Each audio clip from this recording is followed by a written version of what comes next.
தென்னிந்தியா தமிழ் சினிமாவில் அதிகப்படியான சம்பளம் வாங்கக்கூடிய 3 இயக்குனர்களை பற்றி பார்க்க போகிறோம். தமிழில் ஒரே ஒருத்தர் மட்டும்தானா, அது யாருன்னா அட்லி. ஒரு படத்துக்கு சுமார் 60 கோடி ரூபாய் சம்பளம் வாங்குவதாக சொல்லப்படுகிறது. அடுத்து புஷ்பா 2 படம் எடுத்த சுகுமார், இவர் 75 கோடி ரூபாய் வாங்குவதாக சொல்லப்படுகிறது. அடுத்து ராஜமௌலி, இவர் தான் இருக்கிறதுலே ஹையஸ்ட் சம்பளம் வாங்கக்கூடியவராம். 200 கோடியாம் இவருடைய சம்பளம். தமிழ் சினிமாவில் பெரிய ரீச் ஆனது யாருன்னா அட்லி. சின்ன வயசுலேயே இவ்வளோ பெரிய வளர்ச்சி மிகப்பெரிய ஒரு அற்புதம்ன்றாங்க. இந்திய சினிமாவிலே இவரை பற்றி பேசாத ஆளே இருக்க முடியாது.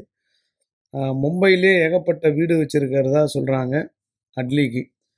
இளம் இயக்குனர்களில் இவர் தான் இப்போ டாப்பில் இருக்காராம். அதனால் இன்றைக்கி இருக்கக்கூடிய காலகட்டங்களில் சம்பாதிக்கிறதை விட அதை இன்வெஸ்ட்மெண்ட் பண்ணுறதுல மிகப்பெரிய புத்திசாலித்தனம் இவருக்கும் உண்டு என்றால் சொல்கிறாங்க.